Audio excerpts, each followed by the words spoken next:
Current आ गया। बाकी कहाँ लीक हो रहा है वो बाद में देखेंगे, पहले जाकर कपड़े तो पहन लो यार। सभी लोग नमस्ते, मेरा नाम चिमो है। मेरे सामने जो लड़की है उसका नाम जियांग शुए है। वो मेरी नई रूममेट है। सुना है उसके घर की हालत खराब हो गई, फैमिली बैंकरप्ट हो गई, इसलिए मजबूरी में जॉब करने बाहर निकली। वो मेरे साथ एक ही कमरे में रहने को इसलिए तैयार हुई क्योंकि यहाँ रेंट सस्ता था, लेकिन उसके साथ रहने के बाद मेरी जिंदगी लिटरली नरक बन गई। अगर किराया बचाने की मजबूरी न होती तो मैं कसम खाकर कहता हूँ उसके साथ एक दिन भी न रहता। जिस दिन वो पहली बार घर आई, मैंने जेंटलमैन बनकर उसका सामान उठाने की कोशिश की, लेकिन उसने सीधा पूछा, हाथ धोए हैं? मेरा हाथ वहीं हवा में फ्रीज हो गया, न आगे बढ़ा पा रहा था न पीछे खींच पा रहा था। इतनी ऑकवर्ड फीलिंग हुई कि बस पूछो मत। आखिर में मैं साइड हट गया और उसे खुद वो भारी सूटकेस अंदर घसीटते देखता रहा। मैं अपना इंट्रोडक्शन देना भी भूल गया। वैसे भी उसके चेहरे से साफ लग रहा था कि उसे मुझसे जान पहचान बढ़ाने में जीरो इंटरेस्ट है। कमरे में घुसते ही उसने भौहें सिकोड़ ली। मुझे पता था क्यों। इस कमरे में हमेशा एक अजीब सी सीलन और बदबू रहती थी। मैं तो इतने दिन रहकर उसकी आदत डाल चुका था। मैंने कैजुअली पूछा, चाबी है ना तुम्हारे पास? मैं थोड़ी देर के लिए बाहर जा रहा हूँ। उसने बस नाक से हूं किया, आंख तक नहीं उठाई। मैं भी ज्यादा बात बढ़ाना नहीं चाहता था, सीधा निकल गया। उस दिन दोस्तों के साथ ड्रिंकिंग सेशन था। जब रात करीब 11 बजे लड़खड़ाता हुआ वापस आया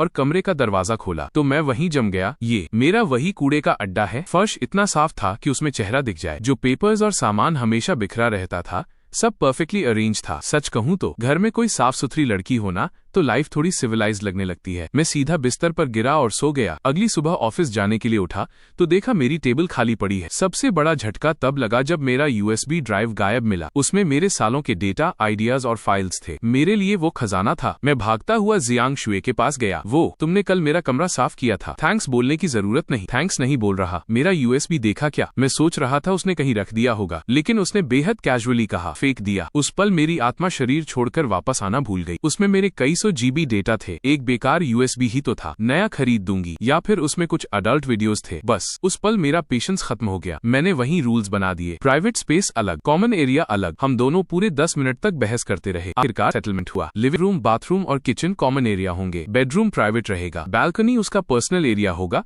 क्योंकि उसे वहां अपने कपड़े सुखाने होते थे और वो नहीं चाहती थी कि मैं देखूं। मेरा कमरा साउथ साइड में था। धूप अच्छी आती थी, इसलिए मैं अपने कपड़े वहीं सुखा सकता था। उसके कमरे में तो धूप ऐसे आती थी जैसे गवर्नमेंट ऑफिस में ऑनेस्टी आती है। कॉम्पेंसेशन के तौर पर उसने पानी बिजली का बिल देने की जिम्मेदारी ले ली। रूल्स फिक्स होने के बाद वो वापस कमरे में चली गई। कुछ देर बाद उसके कमरे से रोने की आवाज आने लगी। धीरे धीरे वो आवाज और तेज हो गई। मैं नाक खुजाते हुए सोचने लगा, मैंने ऐसा क्या कर दिया? मैं तो वैसे भी पानी बिजली हार्डली इस्तेमाल करता हूँ, उससे एक्स्ट्रा पैसे भी नहीं मांगे। शनिवार की सुबह मैं मजे से सपना देख रहा था कि अचानक धड़ाम मेरे कमरे का दरवाजा जोर से खुला। मैं डर के मारे बिस्तर से उछल पड़ा। सामने जियांग शुए खड़ी थी, चेहरा पूरा घबराया हुआ। अगली बार अंदर आने से पहले नॉक कर लिया करो। तुम दरवाजा लॉक क्यों नहीं करते? तुम्हें ये टूटा हुआ दरवाजा देखकर लगता है इसमें लॉक है? ओह, मैं बस 2 हैंगर लेने आई। फिर उसने मुझे ऊपर से नीचे तक देखा और बोली, क्या कर रहे थे? कोई सीक्रेट हैंडक्राफ्ट प्रोजेक्ट? हे भगवान, एक 6 फुट का आदमी होकर भी मैं उसकी बात सुनकर लाल हो गया। वो हैंगर लेकर जाने लगी, फिर अचानक मुस्कुराई। अरे वाह,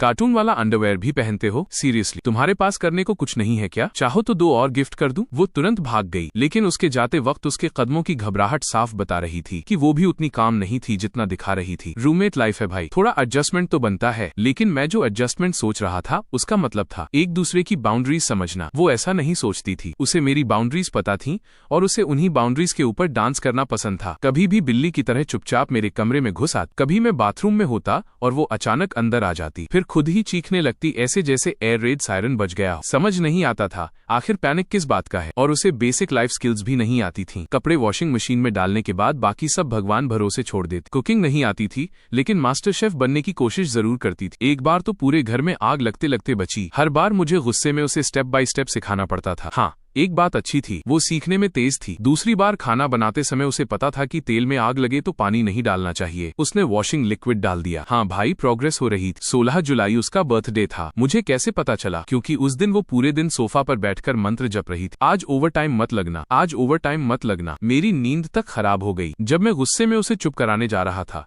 तब तक वो घर से निकल चुकी थी। उस दिन वो अनयूजुअली जल्दी में थी। उसका कमरा खुला रह गया था। मैं अंदर नहीं गया, बस दरवाजे से झांका। टेबल पर एक टेकअवे बॉक्स रखा था। उसमें आधा बंद थोड़ी सी खिचड़ी और 2 छोटे वेजिटेबल डिशेस बचे थे। यही उसका पिछली रात का डिनर था। पता नहीं मुझे क्या हुआ। मैं नीचे गया, सब्जियां खरीदी और उसके आने के समय के हिसाब से खाना बनाना शुरू कर दिया। खाना बनाते वक्त मैं खुद को ही गालियां दे रहा था। भाई, तू आखिर कर क्या रहा है? जब वो वापस आई, टेबल पर 4 डिशेस, सूप और एक छोटा केक रखा था। वो दरवाजे पर ही फ्रीज हो गई। क्या आज तुम्हारे दोस्त आने वाले हैं? नहीं, आज एक बेवकूफ का बर्थडे है। तुम्हें कैसे पता आज मेरा बर्थडे है? सुबह तुम थोड़ी और जोर से बोलती ना तो पूरी बिल्डिंग को पता चल जाता। वो अचानक हंस पड़ी। तुम दिखते तो काफी डेंजरस हो, लेकिन दिल के बुरे नहीं हो। फिर उसने धीरे से कहा, पापा के जाने के बाद पहली बार किसी ने मेरा बर्थडे सेलिब्रेट किया है। मैंने साय लिया। तुम लड़की हो, खूबसूरत हो, फिगर भी अच्छा है, बस भगवान ने तुम्हें एक एक्स्ट्रा डेंजरस माउथ दे दिया। बर्थडे के बाद वो कमरे में नहीं गई, सीधा आकर मेरे घुटनों पर सिर रखकर सो गई। और मैं पूरी रात जागता रहा। कोई गलत सोच नहीं थी भाई, बस मेरी टांग सुन्न हो गई। उस दिन के बाद हमारे बीच की ऑकवर्डनेस खत्म हो गई। हम साथ स्नैक्स खाते, टीवी देखते। उसे शायद मेरा शांत स्वभाव पसंद आने लगा था, और मुझे तो उसकी खूबसूरती पसंद थी। सिंपल। एक दिन वो बाथरूम में नहा रही थी और मैं बाहर बैठकर जल्दी जल्दी खाना खा रहा था। अचानक अंदर से जोरदार चीख आई, आ। गीजर में करंट आ गया। अगले ही पल जियांग शुए बिना कपड़ों के बाथरूम से बाहर भागती हुई निकली। उस पल मेरा दिमाग 3 सेकंड के लिए बंद हो गया। सच में सिस्टम हैंग हो गया था। मैंने बड़ी मुश्किल से कहा, बाकी कहाँ लीक हो रहा है वो बाद में देखेंगे, पहले जाकर कपड़े पहन लो। उस इंसिडेंट के बाद वो मुझसे आंख मिलाने में शर्माने लगी। मुझे देखते ही रास्ता बदल लेती। करीब 3 महीने बाद अचानक मेरी तबीयत खराब हो गई। पेट में ऐसा दर्द हो रहा था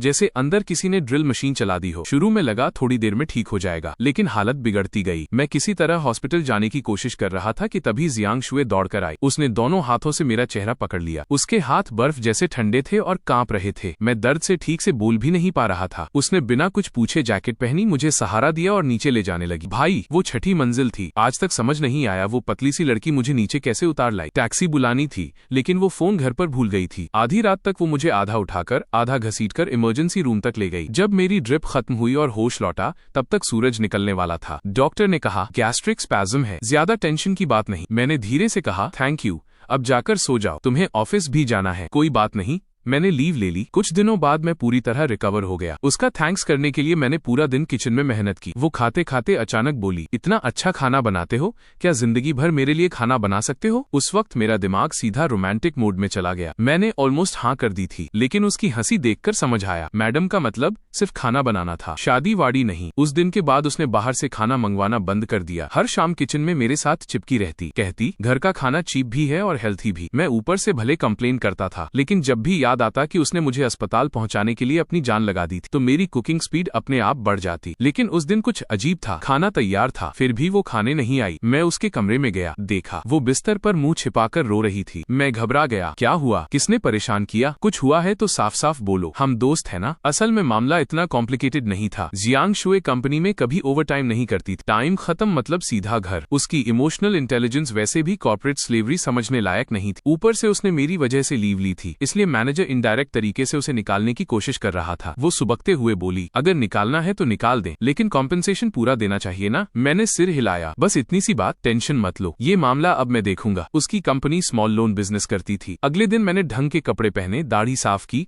अपनी पुरानी फेक ब्रांडेड वॉच निकाली और फुल एटीट्यूड में उसकी कंपनी पहुंच गया। रिसेप्शनिस्ट मुस्कुराकर बोली, sir do you have an appointment? मैंने मुस्कुराकर कहा, नहीं, लेकिन अब होने वाली है। अपने मैनेजर को बाहर बुलाओ, मुझसे बात करनी है। थोड़ी देर बाद एक मोटा सा आदमी सूट पहनकर हांफता हुआ आया। मैंने उसे देखते ही पहचान लिया। मेरी यादों वाली फोटो से पूरा मैच कर रहा था। वही था। वो बनावटी मुस्कान के साथ बोला, सर नमस्ते, किस तरह की सर्विस चाहिए? थोड़ा फंड चाहिए। 2 मिलियन। 2 मिलियन? मैंने सीधा कहा, अबे 200 रुपए चाहिए होते तो पेटीएम से निकाल लेता। उस दिन मैं उस हरामखोर मैनेजर को पकड़कर ऐसी ऐसी बातें करवाता रहा कि बेचारा कंफ्यूज हो गया। कभी बिजनेस की बात, कभी प्रोडक्ट्स की, कभी पोएट्री, कभी फिलॉसफी, कभी लाइफ गोल्स, और आखिर में बिना नंबर दिए ऐसे निकल गया जैसे कोई अंडरकवर एजेंट हूँ। अगले दिन फिर पहुंच गया, फिर उसके अगले दिन, पूरा 1 हफ्ता लगातार। आखिरकार उसकी अक्ल ठिकाने आई। उसे समझ आया कि मैं लोन लेने नहीं, उसकी जिंदगी का सर्कस बनाने आया हूँ। उसके बाद जब भी जाता वो मुझे इग्नोर करने लगा। लेकिन भाई, मैं सेल्फ मीडिया वाला आदमी हूँ। मेरे पास पैसा भले ना हो, कॉन्टैक्ट्स बहुत हैं। मैंने अपने अकाउंट पर बस एक मदद वाला पोस्ट डाला और बस पूरा इंटरनेट जस्टिस मोड में एक्टिवेट हो गया। कोई बोला,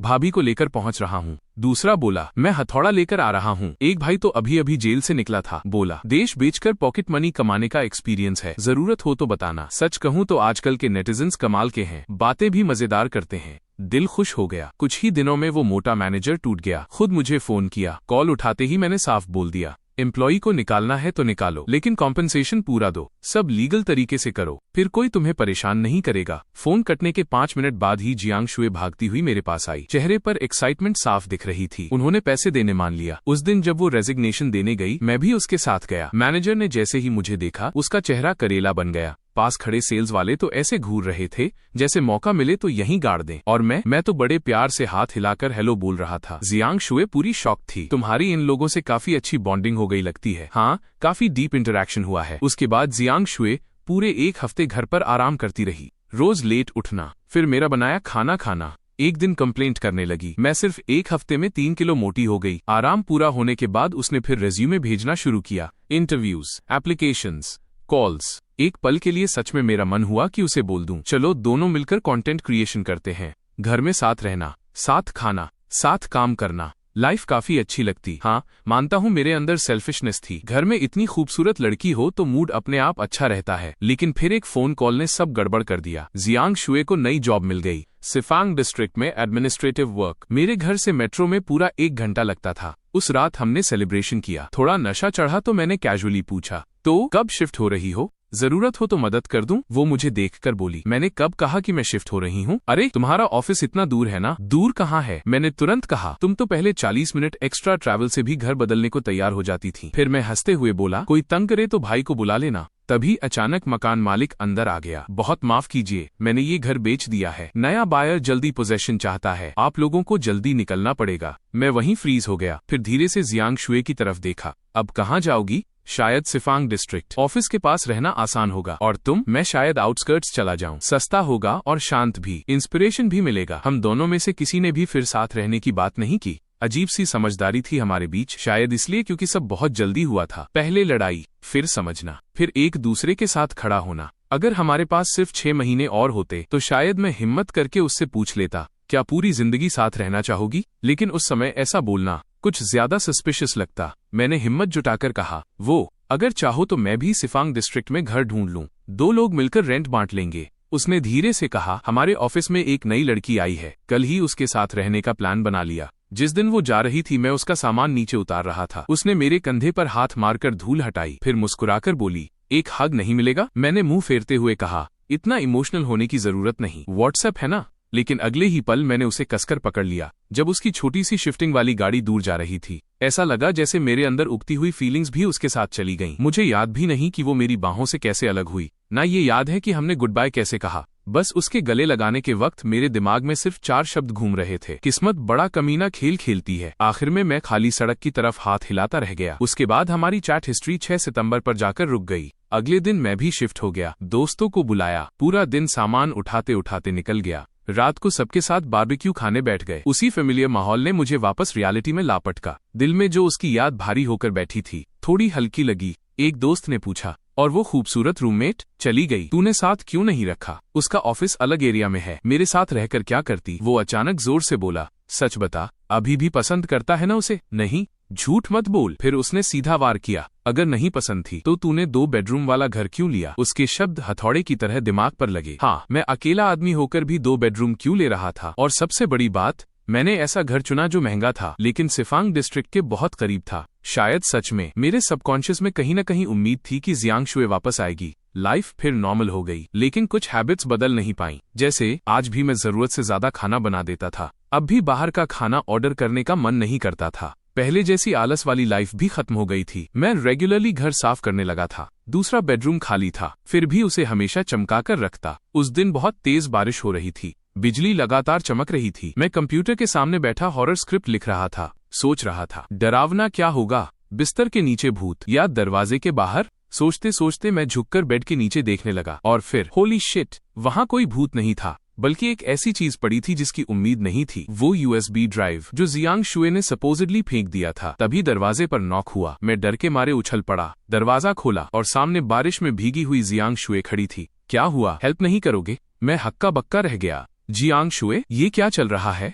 आजकल ब्रोकर्स बहुत लूट रहे हैं, सोचा सीधा तुम्हें रेंट दे दूं, ब्रोकरेज बच जाएगी। फिर उसने मुस्कुराकर कहा, नए रूममेट को वेलकम करने का तरीका बड़ा यूनिक है तुम्हारा। मैंने जल्दी से कहा, पहले जाकर नहा लो, वरना बीमार पड़ जाओगी। वो तुरंत पूछ बैठी, इस घर का गीजर करंट तो नहीं मारता? नहीं, मैं कई बार खुद टेस्ट कर चुका हूँ। फिर मैंने पूछा, लेकिन तुम्हें मेरा नया एड्रेस मिला कैसे? ब्रोकर से पूछा, हम दोनों सेम ब्रोकर यूज करते हैं, भूल गए? मैंने हंसते हुए कहा, अच्छा आदमी है वो। वो बोली, हाँ, उतना भी ब्लैक हार्टेड नहीं जितना तुम कहते थे। मैंने सिर हिलाया। मैं उसके कैरेक्टर की नहीं, उसके रंग की बात कर रहा था। भाई सच में बहुत काला है। वो हंसते हुए गेस्ट रूम में चली गई। मैं सोफा पर बैठा रहा। मेरी उंगलियों में अब भी उसकी भीगी हुई बॉडी की ठंडी नमी बाकी थी। मैं उठकर किचन गया। जो एक्स्ट्रा खाना बनाया था उसे दोबारा गर्म किया। मुझे पता था कमरा साफ करने के बाद उसे भूख लगेगी। उसकी एपेटाइट मुझे अच्छी तरह पता थी। दिखने में पतली थी, लेकिन खाने में किसी योद्धा से कम नहीं। पुराने घर में जब भी मैं 4 डिशेज और सूप बनाता था, वो हमेशा मुझसे आधा कटोरा ज्यादा चावल खाती थी। कुछ देर बाद उसका दरवाजा खुला।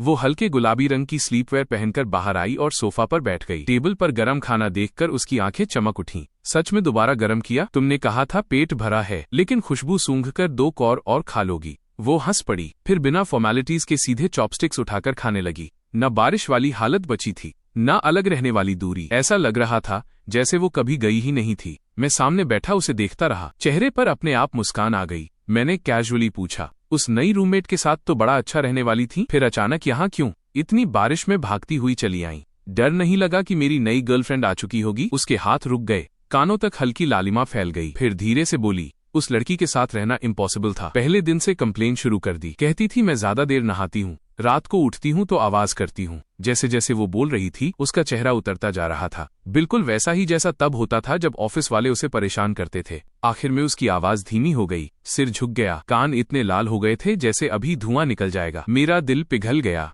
मैंने उसके सिर पर हाथ फेरा। उसके बाल अब भी उतने ही मुलायम थे। मैंने धीरे से कहा, अगर वापस आना चाहती हो तो आ जाओ। वैसे भी ये 2 बेडरूम का घर है, एक कमरा खाली ही पड़ा है और तुम्हारे आने से घर थोड़ा वार्म लगेगा। वो तुरंत मेरी तरफ देखने लगी। सच में तुम्हें मैं परेशान नहीं लगती? परेशान बिल्कुल लगती हो। तुम्हें खाना बनाना नहीं आता, बेसिक लाइफ स्किल्स 0 हैं और हमेशा मेरी चीजें छिड़ती रहती हो। फिर मैं मुस्कुराया, लेकिन क्या करें, चेहरा इतना अच्छा है कि रख ही लेते हैं। वो तुरंत खुश होकर हंस दी। मैंने उंगली उठाई, लेकिन कंडीशंस हैं। पहली, मेरे स्टडी रूम में बिना परमिशन मत घुसना। मेरे मैन्यूस्क्रिप्ट्स और यूएसबी को हाथ नहीं लगाना, वो मेरी जान है। दूसरी, खाना मैं बनाऊंगा, लेकिन बर्तन, टेबल और कूड़ा सब तुम्हारा काम। तीसरी, नहाने से पहले गीजर मैं चेक करूंगा, पिछली बार जैसी स्टंटबाजी दोबारा नहीं। वो तुरंत सिर हिलाने लगी। ठीक है, मैं सब सुनूंगी, कुछ नहीं छूंगी, बर्तन भी धोऊंगी और बिना चेक कराए बाथरूम में नहीं जाऊंगी। उसकी बातों पर मैं बस हंस दिया, क्योंकि मैं उसे अच्छी तरह जानता था। उसकी प्रॉमिसेस की एक्सपायरी डेट दूध से भी छोटी थी। 2-4 दिन बाद फिर वही होगा। वो मेरी बाउंड्रीज के ऊपर फिर से ट्रैम्पोलिन की तरह कूदती मिलेगी। लेकिन मुझे उसकी इन हरकतों पर अब गुस्सा नहीं आता था। सच कहूं तो खाली और ठंडे घर से बेहतर था कि वो कभी कभी थोड़ी शरारत कर दे। कम से कम घर में इंसानों वाली फीलिंग तो आती थी। थोड़ा नॉइज, थोड़ा लाइफ, थोड़ा वार्मथ। खाना खत्म होने के बाद जियांग शुए खुद ही प्लेट्स उठाकर किचन में चली गई। नल खोला और बर्तन धोने लगी। मैं किचन के दरवाजे से टिककर उसे देखता रहा। उसके हाथ अब भी उतने ट्रेंड नहीं थे। हर प्लेट ऐसे पकड़ रही थी जैसे अभी हाथ से फिसलकर टूट जाएगी। फिर मुझे अचानक याद आया, वैसे तुम्हें मेरा नया एड्रेस मिला कैसे? ब्रोकर ने सच में दे दिया? मुझे तो लगा था वो प्राइवेसी रूल्स फॉलो करेगा। जियांग शुए ने धीरे से हंसते हुए कहा, मैंने ब्रोकर भाई को बहुत मनाया, उसके लिए मिल्क टी भी खरीदी। फिर मैंने बोला कि हम दोनों अच्छे दोस्त हैं, बस थोड़ा मिसअंडरस्टैंडिंग हो गया था, अब पैचअप करना है। उसका दिल पिघल गया। फिर उसने एड्रेस दे दिया। फिर उसने मेरी तरफ देखकर हल्की मुस्कान दी। और हाँ, उसने ये भी बताया कि जब तुम घर ढूंढ रहे थे तब खास तौर पर 2 बेडरूम फ्लैट पूछ रहे थे। कह रहा था एक कमरा जानबूझकर खाली छोड़ रहे हो। उसे तभी लग गया था कि तुम मेरा इंतजार कर रहे हो। मैं तुरंत डिफेंसिव मोड में चला गया। अरे बकवास मत सुनो उसकी, मुझे बस बड़ा घर पसंद है, एक रूम रहने के लिए, एक स्टडी रूम के लिए, बस। हाँ, वो मुस्कुराई, बिल्कुल मेरा इंतजार नहीं कर रहे थे। फिर अचानक उसने पुरानी बात याद दिलाई। तो वो कौन था जो पुराने घर में मुझसे पूछ रहा था कि साथ में सिफांग डिस्ट्रिक्ट चलोगी? मैंने खांसते हुए कहा, बच्चों की तरह पुरानी बातें मत निकालो, जाओ पहले बाल सुखाओ, वरना कल सिर दर्द होगा, फिर हॉस्पिटल लेकर मुझे ही भागना पड़ेगा। मुंह से चाहे कुछ भी बोल रहा था, लेकिन अगले ही पल मैं खुद हेयर ड्रायर लेकर आ गया, प्लग लगाया और उसके बाल सुखाने लगा। जियांग शुए थोड़ा चौंकी, फिर चुपचाप सोफा पर बैठ गई। मैं उसके पीछे खड़ा था, मेरी उंगलियों में उसके लंबे बालों के बीच धीरे धीरे गुजर रही थीं। हेयर ड्रायर की गर्म हवा चल रही थी, उसके बाल मेरी उंगलियों में उलझ रहे थे, इतने मुलायम थे कि अनरियल लग रहे थे। पूरा घर शांत था, बस हेयर ड्रायर की हुसेस वाली आवाज और उसी पल मेरे दिल में अचानक एक अजीब सा ख्याल आया, काश ये पल ऐसे ही हमेशा चलता रहे। थोड़ी देर बाद उसने किचन की तरफ देखा और उठने लगी। मैं कुछ बनाऊं? मैं तुरंत बोला, पिछली बार पूरा घर जलाने वाली थी, अब फिर एक्सपेरिमेंट करोगी? बाहर जाओ, मैं बना देता हूँ। 10 मिनट। वो ओबीडियंट बच्ची की तरह किचन के बाहर खड़ी हो गई, दरवाजे से टिककर मुझे देखती रही। आंखें बिल्कुल फैन गर्ल जैसी चमक रही थीं। चेनमो, तुम सब कुछ कैसे कर लेते हो? खाना बनाना आता है, चीजें रिपेयर करना आता है, मुझे प्रोटेक्ट करना आता है। तुम सीरियसली बहुत अमेजिंग हो। उसकी तारीफ सुनकर मैं थोड़ा ऑकवर्ड हो गया, लेकिन हाथ चलते रहे। 2 एग्स फ्राई किए, 2 ब्रेड टोस्ट किए, मिल्क गरम किया, सिंपल ब्रेकफास्ट तैयार। जब तक मैं टेबल लगा रहा था, वो फेस वॉश करके वापस आ गई। फिर टेबल पर बैठते ही ऐसे खाने लगी जैसे 3 दिन से भूखी हो। वाह, इतना टेस्टी! तुम इतने टैलेंटेड क्यों हो? बाहर वाले ब्रेकफास्ट से भी बेटर है। फिर उसने उम्मीद भरी आंखों से पूछा, क्या मुझे रोज तुम्हारे हाथ का ब्रेकफास्ट मिलेगा? मैंने फेक एटीट्यूड में कहा, डिपेंड्स ऑन माई मूड। अगर मैं काम में बिजी हुआ तो खुद ऑर्डर कर लेना। वो बस मुस्कुरा दी। उस वक्त खिड़की से आती धूप उसके चेहरे पर पड़ रही थी, इतनी सॉफ्ट और वार्म कि कुछ पल के लिए मेरी आंखें भी उस पर अटक गईं। और उसी पल मुझे लगा, शायद जिंदगी का असली मतलब यही है। 1 घर, 2 लोग, 3 वक्त का खाना, 4 मौसम। सुबह कोई साथ ब्रेकफास्ट करे और शाम को कोई घर लौटने का इंतजार करे। उसके बाद लाइफ धीरे धीरे सेटल होने लगी। जियांग शुए की नई जॉब एडमिन पोजीशन की थी। सुबह 9 से शाम 6, कभी कभी ओवर टाइम भी। मैं रोज उससे 10 मिनट पहले उठ जाता, ब्रेकफास्ट बनाता। वो जल्दी जल्दी खाकर भागती हुई ऑफिस निकल जाती, और शाम को जब वो लौटती तब तक डिनर लगभग रेडी होता। हाँ, एक बात माननी पड़ेगी, उसने अपनी बात निभाई। खाने के बाद खुद बर्तन धोती, किचन साफ करती, लिविंग रूम भी क्लीन रखती। हाँ, कभी कभी अब भी छोटी मोटी बेवकूफियां कर देती थी, लेकिन पहले से बहुत इंप्रूव हो गई थी। और मैं अब भी वही हॉरर सेल्फ मीडिया वाला आदमी था। घर में बंद रहकर स्क्रिप्ट्स लिखना, इलस्ट्रेशंस बनाना, वीडियोस एडिट करना। लाइफ सिंपल थी, लेकिन स्ट्रेंजली पीसफुल। जब जियांग शुए जल्दी घर आ जाती तो क्वाइटली सोफा पर बैठकर किताब पढ़ती या फोन चलाती रहती, मुझे डिस्टर्ब नहीं करती। कभी कभी साइलेंटली मेरे लिए गर्म पानी रख जाती। और इसी नॉर्मल सी जिंदगी में धीरे धीरे कुछ बदलने लगा। एक अजीब सा अनस्पोकन रोमांस, जैसे 2 लोगों के बीच एक पतली सी ग्लास वॉल हो। दोनों को पता है उसके पीछे क्या है, लेकिन कोई उसे तोड़ नहीं रहा। जैसे टीवी देखते देखते वो धीरे से मेरे कंधे पर सिर रख देती, हॉरर सीन आते ही मेरी बांह पकड़कर पूरी की पूरी मुझसे चिपक जाती, पूरा कांप रही होती, लेकिन मुंह से फिर भी बोलती, मैं बिल्कुल नहीं डर रही। हाँ, बिल्कुल नहीं। कभी मैं देर रात तक काम करता तो वो लिविंग रूम की लाइट चालू छोड़ देती, मेरी टेबल पर गर्म दूध रख जाती, फिर खुद क्वाइटली सोने चली जाती। बारिश वाले दिनों में मैं उसका ऑफिस टाइमिंग कैलकुलेट करके मेट्रो स्टेशन पहुंच जाता। वो मेरी बांह पकड़कर पानी में छप छप करते हुए चलती, चेहरे पर ऐसी स्माइल होती जैसे दुनिया की सारी खुशी उसी के पास हो। वीकेंड पर हम दोनों शायद ही बाहर जाते, ज्यादातर घर में पड़े रहते। मैं काम करता रहता, वो घर साफ करती या स्नैक्स बनाना सीखती।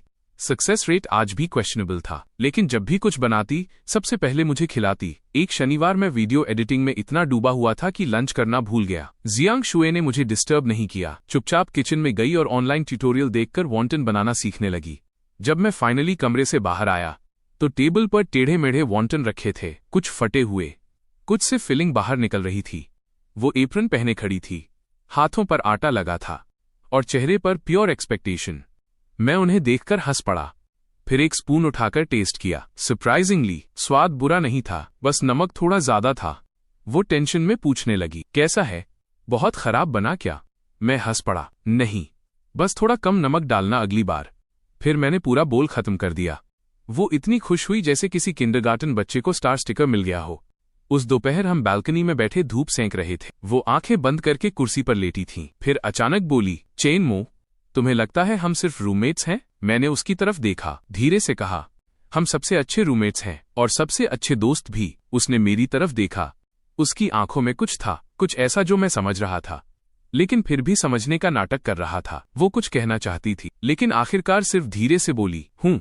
असल में हम दोनों जानते थे, हमारा रिश्ता दोस्ती से बहुत आगे निकल चुका था। बस हम दोनों किसी सही समय का इंतजार कर रहे थे, किसी ऐसे पल का जब हम फाइनली दिल की बात बोल पाएं। दिन बीतते गए, मौसम ठंडा होने लगा, लेट ऑटम आ गया, लेकिन घर पहले से ज्यादा गर्म महसूस होने लगा। अब घर लौटते ही खाने की खुशबू आती थी, कोई बात करने वाला होता था, अब वो अकेलापन नहीं बचा था, और शायद इसी वजह से मैं इस जिंदगी का आदी होता जा रहा था, और उतना ही डर भी रहा था कहीं ये सब छिन न जाए। एक वीकेंड हल्की बारिश हो रही थी, ठंडी ग्लूमी वेदर। हम दोनों बाहर जाने के मूड में नहीं थे। मैं पुराने वीडियो मटेरियल्स अरेंज कर रहा था। जियांग शुए सोफा पर कुशन पकड़कर फोन चला रही थी। पूरा माहौल शांत और कोजी था। फिर अचानक उसने लंबी सांस ली, फोन साइड में रखा, घुटनों को पकड़कर चुपचाप सिर झुका लिया। मैंने तुरंत नोटिस कर लिया कि कुछ गड़बड़ है। काम रोककर उसके पास गया, धीरे से उसकी पीठ थपथपाई। क्या हुआ? ऑफिस में कुछ हुआ? किसी ने कुछ कहा? मैंने आवाज बहुत सॉफ्ट रखी। डर था कहीं वो और टूट न जाए। काफी देर तक वो चुप रही, फिर धीरे से सिर उठाया। आंखें लाल थीं, आंसू भरे हुए। कांपती आवाज में बोली, पापा की डेथ एनिवर्सरी है। मुझे तुरंत उसका बर्थडे याद आया। उसी दिन उसने बताया था कि उसके पिता गुजर गए थे। इलाज में पूरा पैसा खत्म हो गया था, इसीलिए उसे बाहर आकर काम करना पड़ा। सस्ते रेंटेड हाउस में रहना पड़ा। मैंने कभी उसके पास्ट के बारे में ज्यादा नहीं पूछा। डर था कहीं उसके घाव फिर से न खुल जाएं। मैंने धीरे से उसे अपनी बाहों में खींच लिया, उसका सिर अपने कंधे पर रख दिया और बच्चे की तरह उसकी पीठ थपथपाने लगा। बस फिर क्या था, वो टूट गई, मेरी छाती से लगकर जोर जोर से रोने लगी। उसके रोने में दबा हुआ दर्द था, अकेलापन था, इतने समय की सारी तकलीफें थीं। मैं उसे पकड़कर बैठा रहा, उसका कांपता हुआ शरीर महसूस कर सकता था। दिल अंदर से कसने लगा। इतनी चेयरफुल दिखने वाली लड़की अपने अंदर इतना दर्द छिपाकर घूम रही थी। वो पहले एक अच्छी फैमिली में पली बढ़ी थी, माँ बाप की लाडली बेटी, जिस चीज की जरूरत होती मिल जाती। फिर अचानक उसके पिता बीमार पड़े, सारा पैसा इलाज में चला गया और आखिरकार वो भी चले गए। एक दिन में उसकी जिंदगी बदल गई। प्रिंसेस से सीधे स्ट्रगलिंग एम्प्लॉई। किसी के लिए भी ये आसान नहीं होता। बहुत देर रोने के बाद वो धीरे धीरे शांत हुई। आंखें पूरी सूज गई थीं, नाक लाल हो चुकी थी।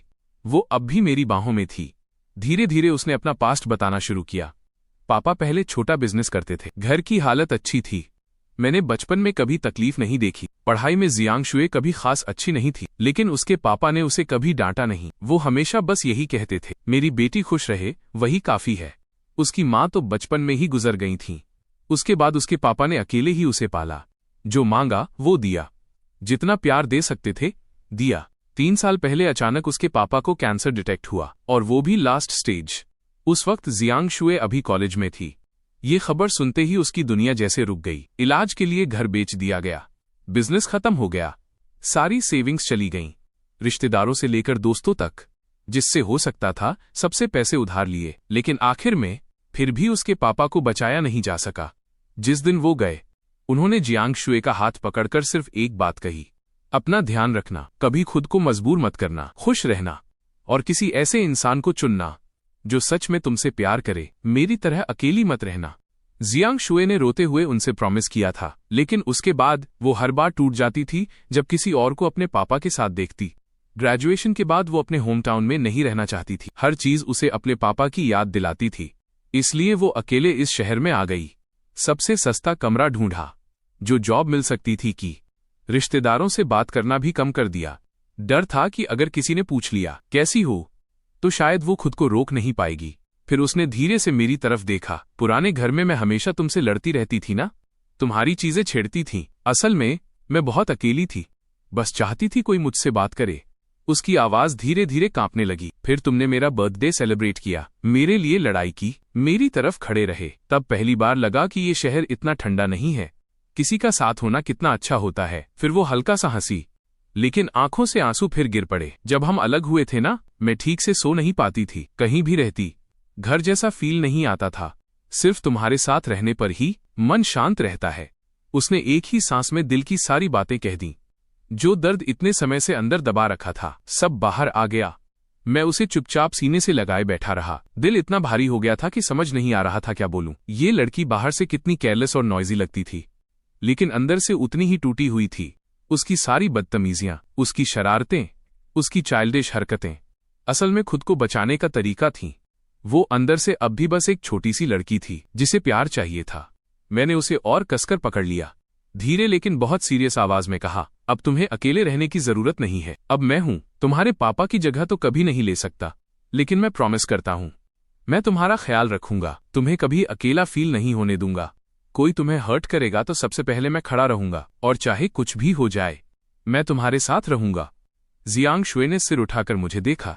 उसकी आंखों में आंसू थे, लेकिन साथ में एक अजीब सी उम्मीद भी। वो धीरे से बोली, सच? तुम मुझे छोड़कर नहीं जाओगे? मैंने बिना हिचकिचाए कहा, कभी नहीं।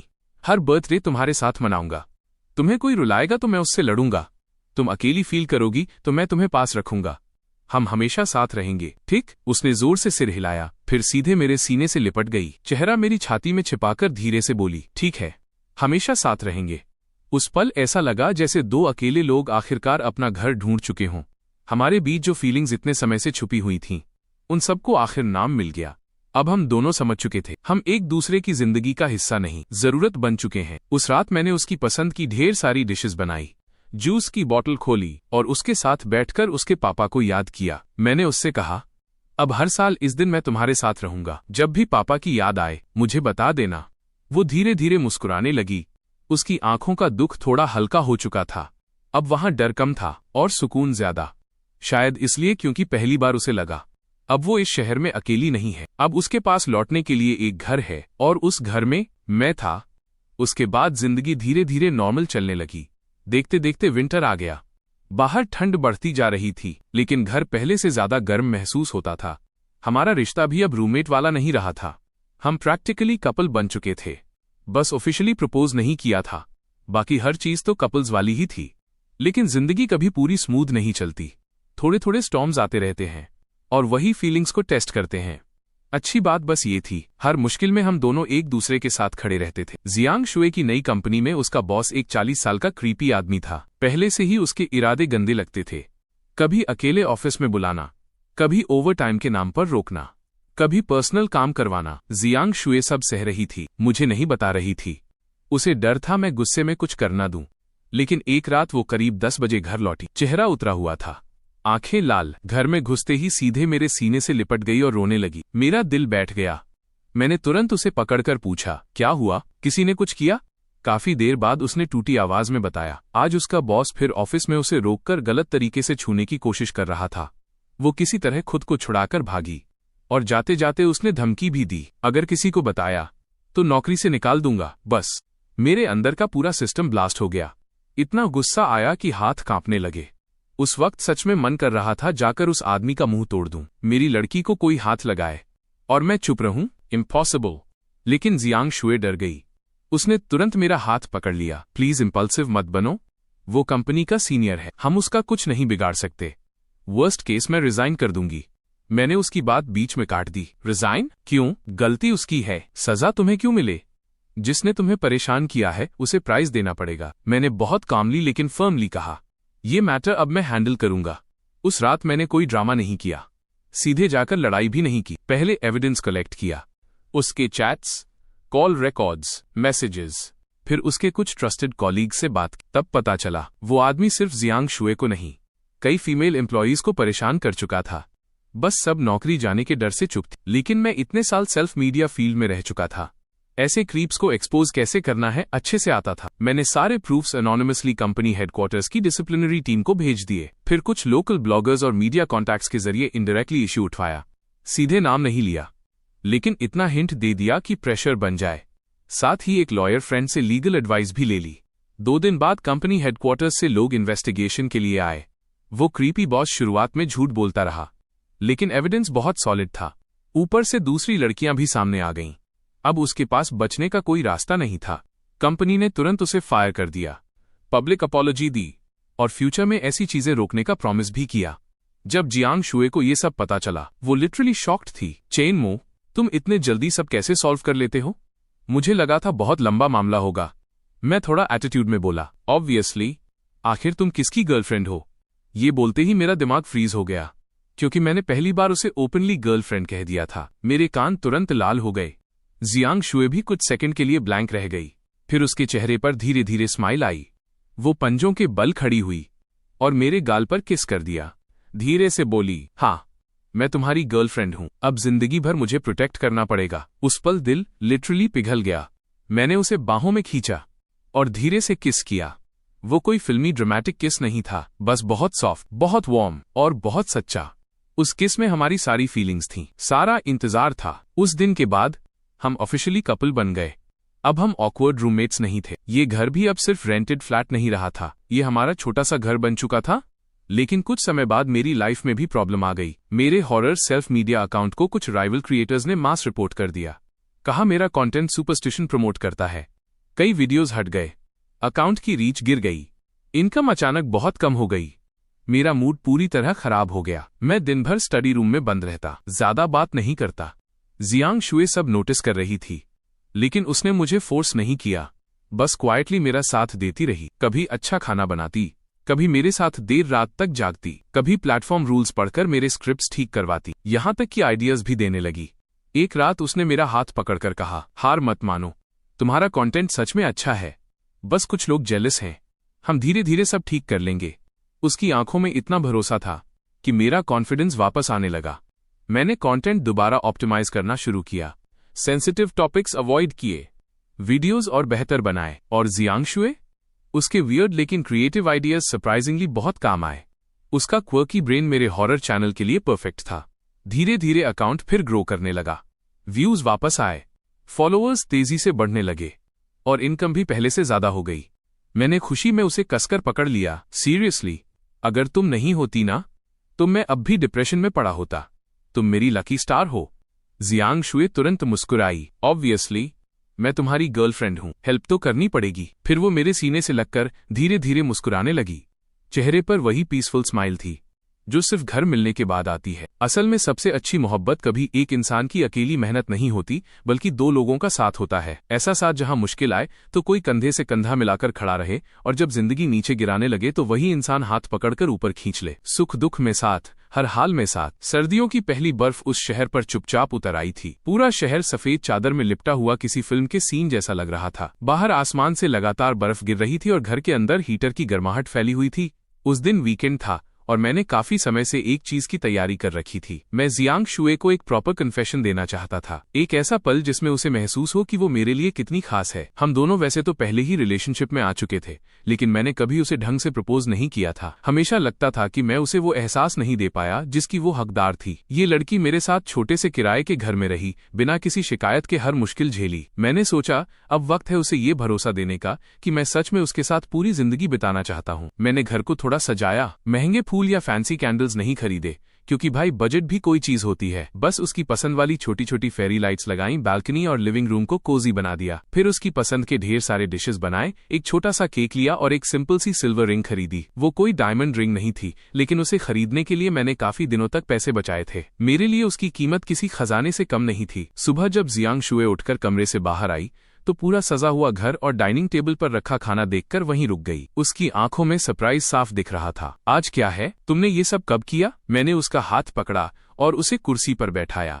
फिर उसकी आंखों में देखते हुए धीरे धीरे कहा, आज कोई खास दिन नहीं है, बस मैं तुम्हें ऑफिशियली बताना चाहता हूँ कि मैं तुमसे कितना प्यार करता हूँ। शुरुआत में हम दोनों बस मजबूरी में साथ रहने वाले रूममेट्स थे। हर बात पर लड़ते थे, एक दूसरे को इरिटेट करते थे, लेकिन धीरे धीरे तुम मेरी आदत बन गई, फिर आदत से बढ़कर मेरी जिंदगी। पहले मुझे लगता था जिंदगी बस जैसे तैसे कट जाए वही काफी है, 2 वक्त का खाना मिल जाए, सिर पर छत हो, बस। लेकिन तुमसे मिलने के बाद समझ आया कि घर क्या होता है, किसी का इंतजार करना क्या होता है। मेरे पास बहुत पैसा नहीं है, मैं कोई बड़ा आदमी भी नहीं हूँ, बस एक आम सा कंटेंट क्रिएटर हूँ। तुम्हें लग्जरी लाइफ नहीं दे सकता, लेकिन एक चीज का वादा कर सकता हूँ, जिंदगी के हर दिन तुम्हें प्यार करूंगा, तुम्हारा ख्याल रखूंगा, तुम्हें कभी अकेला महसूस नहीं होने दूंगा।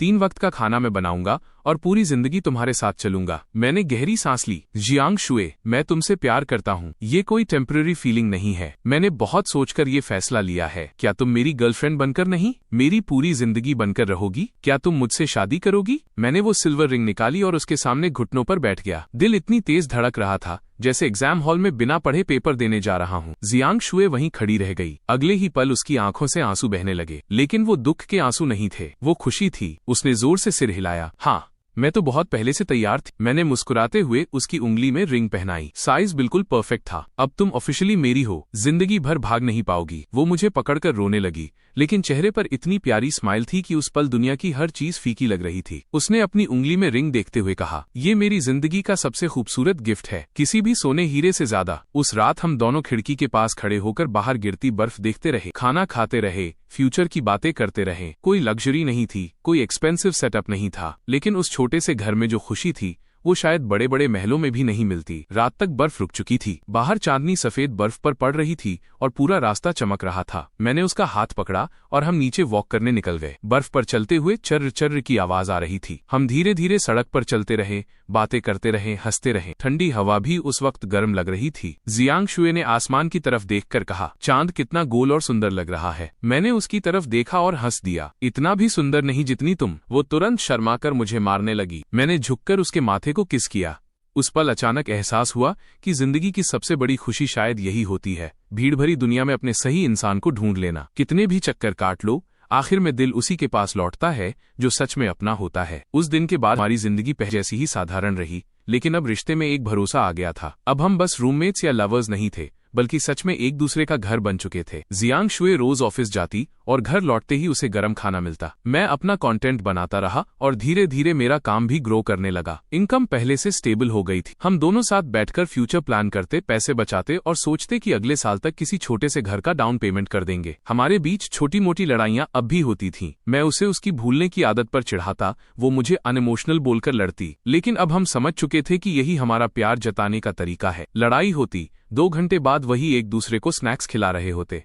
Typical couple behaviour. नए साल पर मैं उसके साथ उसके होम टाउन गया। वहां उसने अपने पिता की कब्र पर फूल रखे। मैं उनके सामने खड़ा होकर धीरे से बोला, मैं जियांग शुए का हमेशा ख्याल रखूंगा, उसे कभी दुख नहीं होने दूंगा। जियांग शुए ने मेरा हाथ कसकर पकड़ लिया। उसकी आंखों में भरोसा साफ दिखाई दे रहा था। उसके बाद हम वापस अपने छोटे से किराए वाले घर लौट आए और फिर से मेहनत में लग गए। मैंने और ज्यादा मेहनत से वीडियोस बनाई। अकाउंट तेजी से ग्रो करने लगा, अच्छे ब्रांड डील्स मिलने लगे और इनकम कई गुना बढ़ गई। उधर जियांग शुए ने भी नई नौकरी ज्वाइन कर ली, पहले से ज्यादा आरामदायक और अच्छी सैलरी वाली। अब उसे किसी की डांट नहीं सुननी पड़ती थी। वो पहले से ज्यादा खुश रहने लगी। हम अभी भी उसी 2 कमरे वाले किराए के घर में रह रहे थे, लेकिन अब वो सिर्फ कमरा नहीं था, वो हमारा घर था। हर कोने में हमारी यादें थीं। सुबह साथ उठना, मैं ब्रेकफास्ट बनाता और वो घर समेटती। शाम को साथ खाना बनाना, टीवी देखते हुए रैंडम बातें करना। वीकेंड पर कभी घर में पड़े रहना, कभी मूवी देखने निकल जाना। जिंदगी सिंपल थी, लेकिन दिल भरा हुआ था। कभी कभी हम पुराने दिनों को याद करके हंस पड़ते। वो टूटा हुआ दरवाजा जो ठीक से बंद नहीं होता था, वो डेंजरस वाटर हीटर,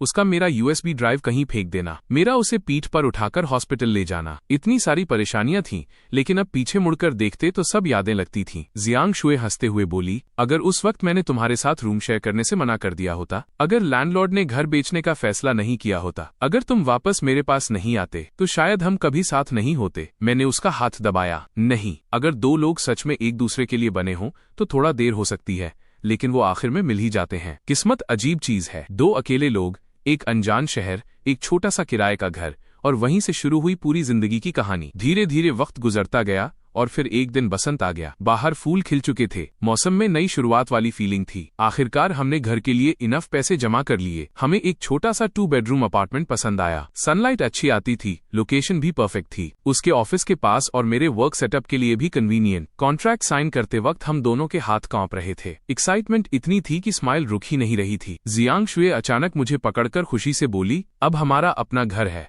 अब हमें बार बार शिफ्ट नहीं होना पड़ेगा। मैंने उसे गले लगा लिया। दिल के अंदर अजीब सी राहत थी। एक पुराने टूटे फूटे किराए के कमरे से लेकर अपने घर तक पहुंचने का सफर हमने सच में साथ मिलकर तय किया था। शिफ्टिंग वाले दिन हमने ज्यादा लोगों को नहीं बुलाया, बस हम दोनों धीरे धीरे सामान पैक करते रहे। हर चीज में कोई न कोई मेमोरी जुड़ी हुई थी। वो यूएसबी ड्राइव जो कभी खो गया था और फिर मिला, मैंने नए घर की स्टडी टेबल पर सबसे ऊपर रख दिया। वो हमारी कहानी की शुरुआत का सिंबल था। उसका दिया हुआ हार्ड ड्राइव भी अब तक संभाल कर रखा था। उसमें सिर्फ फाइल्स नहीं थीं, हमारी यादें थीं। नए घर को हमने अपने हिसाब से डेकोरेट किया। वार्म लाइट्स, छोटे प्लांट्स, कंफर्टेबल सोफा, सब कुछ वैसा जैसा हम चाहते थे। पहली रात हमने नए घर में ढेर सारा खाना बनाया, एक बॉटल वाइन खोली और अपनी नई जिंदगी सेलिब्रेट की। जियांग शुए सामने बैठी मुझे देख रही थी। चेन मो, थैंक यू, हमेशा मेरे साथ रहने के लिए, मुझे घर देने के लिए। मैंने हल्का सा सिर हिलाया। मुझे तुम्हारा शुक्रिया करना चाहिए, तुमने मेरी जिंदगी बदल दी, मुझे अकेलेपन से बाहर निकाला। मैंने वाइन ग्लास उठाया और उसकी तरफ बढ़ाया। बाकी की पूरी जिंदगी, हर मौसम में, हर हाल में मेरे साथ सिर्फ तुम रहना।